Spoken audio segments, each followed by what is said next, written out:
The kick's power comes from the torque generated by the rotation of the hips. It's the same principle that cracks a whip. Turning the hips just a few degrees forces the foot to travel a much greater distance and creates a lot of speed as it does. The longer the leg and quicker the rotation, the faster the kick. And unlike karate, Muay Thai fighters are also taught to strike with the hard bone of the shin.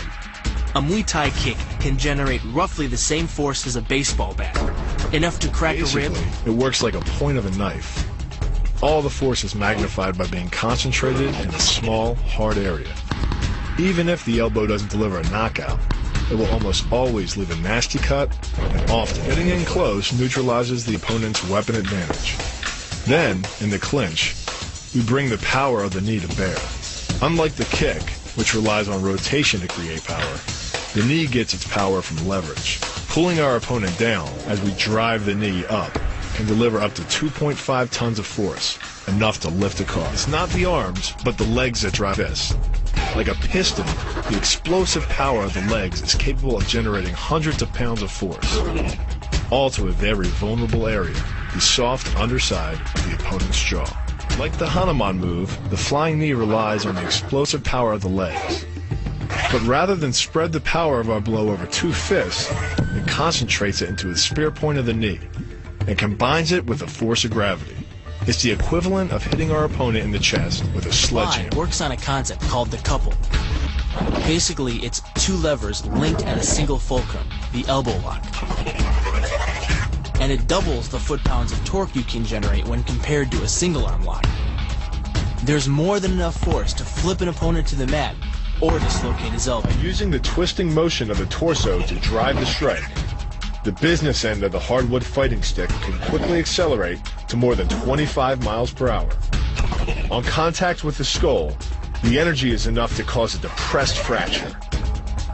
It's the same injury-producing force as being hit in the temple by a hammer. Mali relies on something called a flexion moment imparted to the neck to do damage.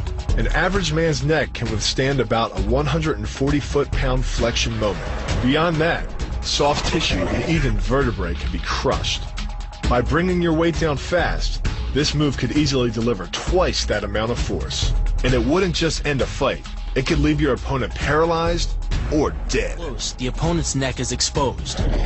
But because of the close range, the hand doesn't generate a huge amount of force. It's enough to stun, but probably not enough to cause severe injury. But replace the hand with a weapon, a stick or a knife, as you would in combat, and this could become a kill shot. The kick's power comes from the snap of the knee.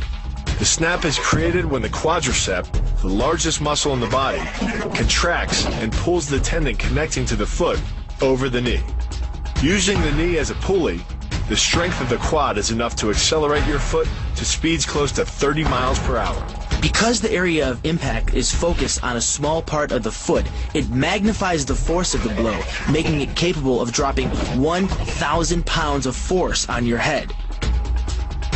It's like getting whacked in the head with a Louisville slugger. It works by taking the opponent's blow at an angle, which deflects the energy of the blow away from the vulnerable torso.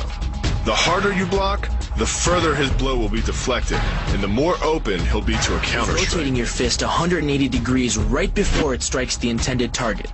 The twisting snap of the arm maximizes the speed of the punch and magnifies the force of the blow by concentrating the impact on the first two knuckles of your hand. Done correctly, it can deliver as much energy as a bowling ball dropped from the top of a house, more than enough to cause soft tissue damage or break a rib. Because it swings through such a wide arc, the wrist is moving at speeds of up to 43 miles per hour. And since the radius doesn't deflect or compress nearly as much as a fist, it can deliver a staggering blow, like being hit with an axe handle. This roundhouse kick is designed for maximum impact. With the powerful muscles of the thigh yanking the tendon over the knee, the foot accelerates from 0 to 21 miles per hour in just 1/3 of a second.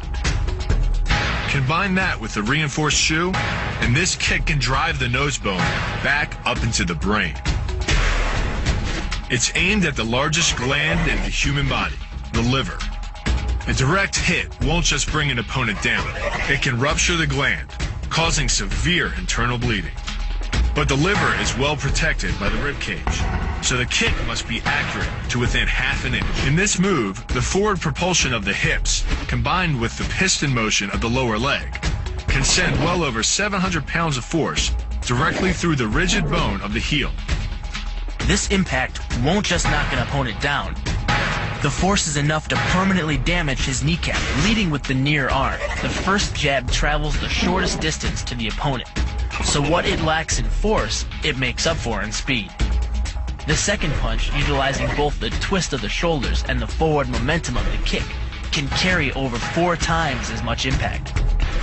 And just a few hundred pounds of force to the temple is enough to cause a knockout. This move uses the same principle as a throw in judo, off-balancing your opponent and then using his momentum to send him down. But it's much more aggressive. The sweep here is actually a strike to one of the most sensitive areas of the body, the Achilles tendon. The Achilles tendon. The throw works just like a crowbar, where your leg is the lever and your hip is the fulcrum. The trick is positioning your body in just the right place. If you're just an inch off the placement of your thigh and hip, the amount of energy needed to throw an opponent can more than double. But performed correctly, Uchimata requires almost no energy, yet it can deliver up to 5,000 pounds of force. If it weren't for the mat, a throw like Uchimata would be enough to cause serious injury, or even paralysis. You use the strength of your legs to maintain your dominant position while you secure the choke. Just a few pounds of pressure on the collar of his gi is enough to reduce the blood flow to the brain to a trickle and end the match. Hold this move for 10 seconds and the fighter will black out. Hold it just a bit longer and he's dead. By bending the elbow across the fulcrum of your hips, you're subjecting the weak joint to the leverage of 2 strong forces: the pull of your thighs on his shoulder and your hands on his wrists. As little as 1,000 pounds of force can be enough to destroy the elbow. The leverage of the armbar can supply much more than that. The sacrifice throw is a simple lesson in conservation of energy. The stronger the opponent attacks, the further he gets thrown. It works like a catapult, where your opponent's momentum supplies the counterweight. The faster he's going, the further he's going to fly, and the harder he's going to land. That land with the side, ball, or top of the foot. The gastrizin uses the heel to deliver the blow. This alignment of the heel, ankle, lower leg complex channels some 2,000 pounds of force into the opponent. More than enough to break a baseball bat.